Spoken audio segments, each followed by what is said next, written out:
Welcome back to Andersen Acres. We're out here with the dogs again, our Great Pyrenees Livestock Guardians. And somebody asked if I could... Yeah, that's a dead thing. We're rolling in dead things. Yeah. Don't get Livestock Guardians if you don't want someone to roll in something dead. It's a bird the cat's caught. Fantastic. Anyway, we're not going to look at that. That's gross. But somebody asked if we could... Nice. But somebody asked if we could talk about some basic tips for training your livestock guardians. And sure, we could do some basic tips for training your livestock guardians.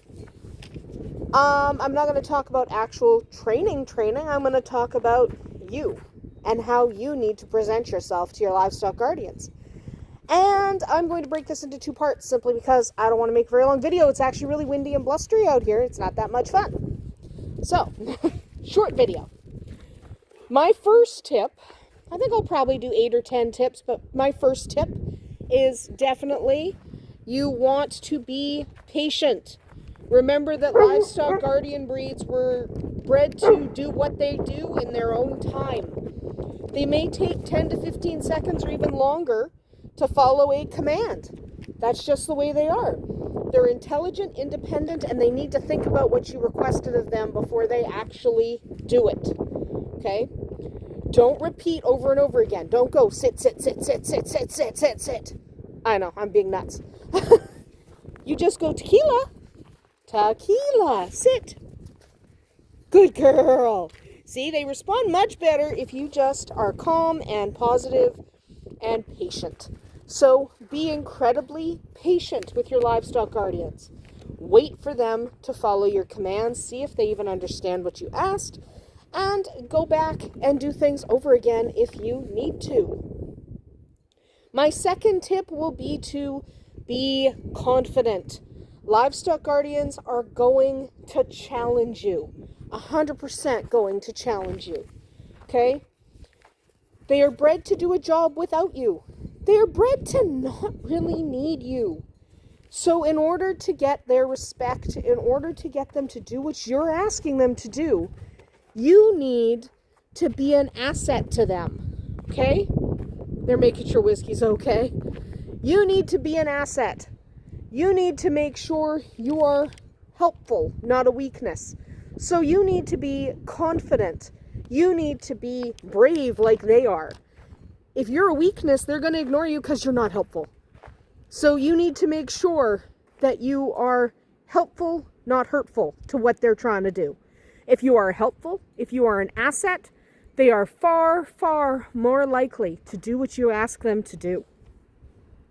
You want to be positive. I talk a lot about being positive and not being harsh with your dogs when they're livestock guardians, because they will not respect you if you are not positive, if you are not gentle. You need to be confident, but also gentle. These are sensitive dogs. They have to trust you in order to work with you. If you're too aggressive, too negative, they'll just be done with you. They'll just have no reason to listen to you, to trust you, to work with you. If they don't trust you, they're not going to work with you. You need to be very calm, very positive. If you are aggressive and rough with them, they're just going to ignore you. Okay, and that might sound counterintuitive sometimes if you've worked with other types of dogs. Because I'm not saying negative reinforcement doesn't work with some dogs. Livestock guardians, it's not going to help you. Okay, you need to stay positive. You need to earn their trust. And that one leads right into my next little tidbit, which is focus on bonding with your dog over obedience. Okay? They're not bred to be obedient. Let's be very clear about that. Livestock guardians are not bred to be obedient. They are bred to do a job. And that job they don't need you for. So, if you want them to be obedient, you need to bond with them. If they're more bonded to you, they're more likely to be obedient. They're more likely to apparently eat horse poop. Vodka. That's gross. but they are more likely to listen to you. They're more likely to be obedient. So spend time together, build that bond, and apparently eat horse poop. Good job. Shadowfax is like, why do you like the poop? It's gross. It is gross. Don't worry about it, Shadowfax. They're gross. They're gross dogs. The other two are over, Whiskey and Tequila are over there in the woods. They're just, doing their dog thing.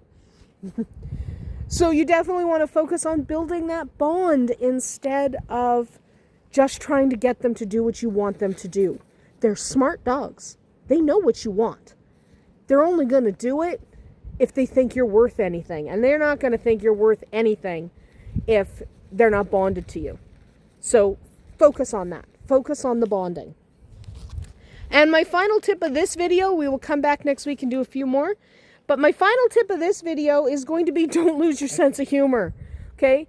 If it's not funny, you're going to lose your mind. Because these guys can be frustrating. They can be annoying. They're going to ignore you all day and then come home and steal your snacks.